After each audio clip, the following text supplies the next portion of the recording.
Voici comment un enfant a perdu sa vie à cause d'un cadeau empoisonné.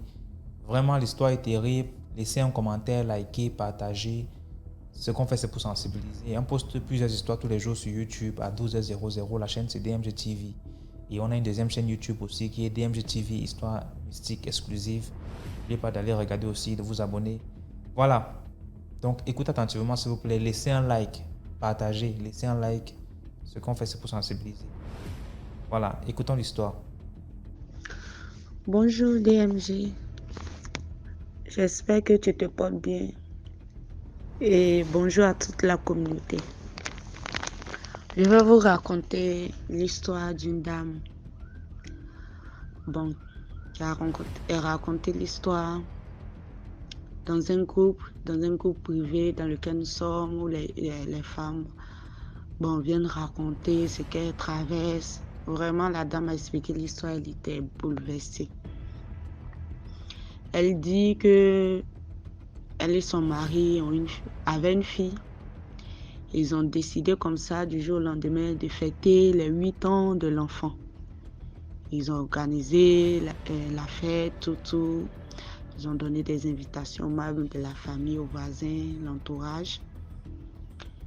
Et le jour de l'anniversaire, tout le monde a honoré l'invitation. Les gens ont fêté, tout s'est très bien passé. Et sa fille était vraiment contente. Maintenant, après l'anniversaire, tard dans la nuit, la petite a voulu forcément ouvrir tous ses cadeaux. Elle a dit à la petite de laisser le lendemain, mais la petite ne voulait rien comprendre. Elle a accepté que la fille ouvre les cadeaux. Et la fille ouvrait, elle était contente, il y avait de l'argent, il y avait des cadeaux, tout sortes de cadeaux qu'elle avait. Effectivement, elle avait beaucoup de cadeaux. Mais il y avait un cadeau qu'elle avait ouvert. Elle s'est précipitée d'ouvrir le cadeau. Et lorsqu'elle a ouvert le cadeau, elle a crié tout d'un coup. Elle crie, elle regarde sa fille. Voici sa fille qui pleure, qui a le doigt qui saigne. Elle dit, mais qu'est-ce qui t'est arrivé? Elle dit, maman, qu'il y a quelque chose qui m'a piqué dans la boîte.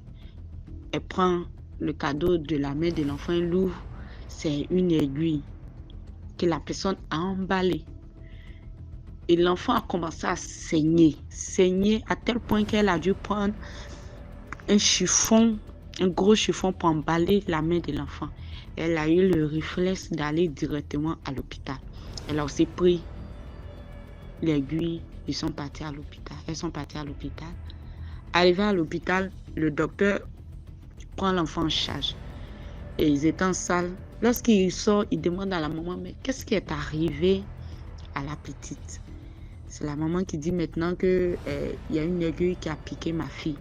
Le docteur dit, mais madame, vous vous foutez de moi, parce que cette petite, de la manière qu'elle saigne, ce n'est pas seulement juste une piqûre d'aiguille.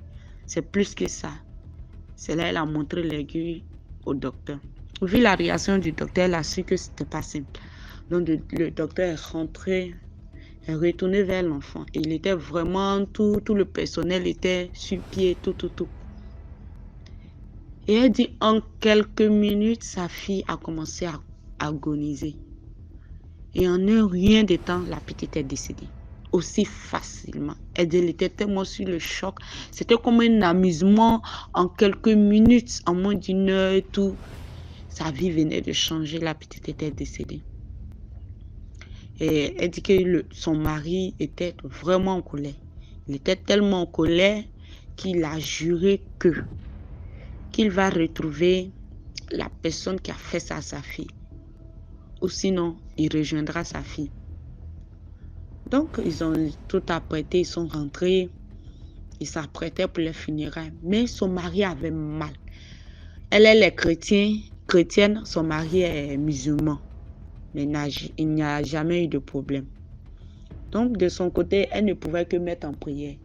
Et son mari, du fait qu'il soit musulman, est allé voir, comme je pense qu'il y a des imams qui ont la vision par des écritures dans le Coran qui arrivent à avoir des visions tout. Il y a plusieurs personnes ici dans sa famille. Donc, il est allé les voir. Et il y a un qui lui a dit tu lui as demandé de prendre l'aiguille. Il lui a donné des incantations, il faut dire des fils qui devaient attacher tout. Et cet homme lui a dit de prendre l'aiguille, de dire ce qu'il veut réellement. Et d'enterrer, brûler l'aiguille et tout.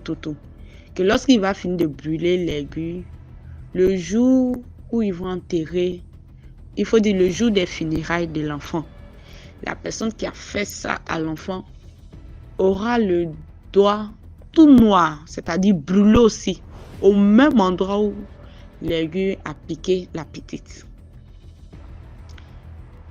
Et le monsieur a fait ce que cet homme lui avait demandé de faire tout.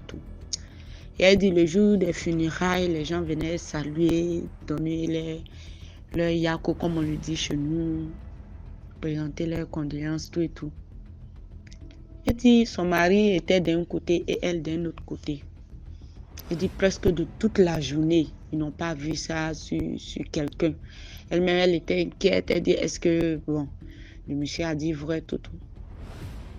Et vers le soir, voici maintenant son frère qui est arrivé. Elle voit son frère se diriger vers son mari d'abord pour le saluer. Et lorsqu'il a tendu la main, son mari s'apprêtait à répondre. Elle voit son mari refuse de saluer son frère. Il quitte là-bas, c'est-à-dire elle, son grand frère, elle, il quitte là-bas, il vient vers elle. Il veut la saluer aussi.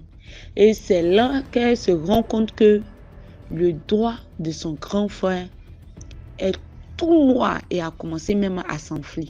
Tout noir. C'est-à-dire son doigt, au doigt où l'aiguille a piqué sa fille, c'est sur ce même doigt-là que son grand frère a le doigt noir, comme l'avait prédit le monsieur. Et donc, elle a aussi refusé de saluer son grand frère. Et ils se sont tous mis en colère. Son mari s'est mis en colère, il a chassé tout le monde. Et ça a commencé des querelles entre son mari et elle. Son mari a commencé à l'insulter, que son grand frère a tué sa fille, tout. Et elle dit, c'est-à-dire quelques jours après, un vendredi, voici son grand frère qui débarque à la maison et qui lui dit que effectivement, c'est lui qui a fait ça à la fille. Et elle dit que le doigt, la main même s'est enflée. C'est comme si le doigt pourrissait sur lui. C'est ce qui l'a obligé maintenant à venir confesser. Et il dit maintenant à la femme et son mari qu'ils ne peuvent pas comprendre que lui, il avait une dette, donc il devait livrer la fille. Il devait livrer quelqu'un, c'est pourquoi il a livré sa nièce. C'est-à-dire, il a dit sans remords, sans truc, comme si c'était une chose normale, qu'il devait livrer quelqu'un. Donc, lui, il a livré quelqu'un. C'est-à-dire, elle était tellement choquée. Elle a informé les membres de la famille. Excusez-moi. Elle a informé les membres de la famille. Tout le monde était sur le choc. Elle dit, ça fait que actuellement, la famille est divisée. Si elle doit dire diviser, chacun dans son coin, personne ne rend visite à son frère ni à sa soeur. Tout le monde est resté dans son coin. Tout le monde se méfie de son frère et de sa soeur. La famille est divisée au jour d'aujourd'hui. Et elle dit que son mariage tient parce que son mari l'aime. Son mari l'aime, c'est pourquoi jusqu'à aujourd'hui, son mariage tient. Vraiment, elle est déboussolée, elle est dépassée. Elle s'est dit, si aujourd'hui on ne peut plus faire confiance à son parent, à qui est-ce qu'on peut faire confiance? Elle pourrait s'imaginer que ça vienne de tout le monde, qui que ce soit, mais pas de son frère, de son grand frère. Et voici l'histoire. Et je pense que la leçon à retenir ici, c'est vraiment de tout mettre en prière, de vraiment tout confier à Dieu, parce que le mal peut venir de nulle part, de là où tu t'attends le moins, c'est de là que le mal peut venir. C'est-à-dire tout confier à Dieu. Et voici mon histoire, que chacun tire sa leçon. Et merci beaucoup à vous. Voilà. Dites-moi, à la place de la maman de cet enfant, qu'auriez-vous fait? Laissez-moi ça en commentaire. Et aussi, sachez que tous ceux qui envoient les histoires ici lisent les commentaires. Si vous avez un message pour la dame, pour la famille, laissez-le en commentaire. Merci beaucoup.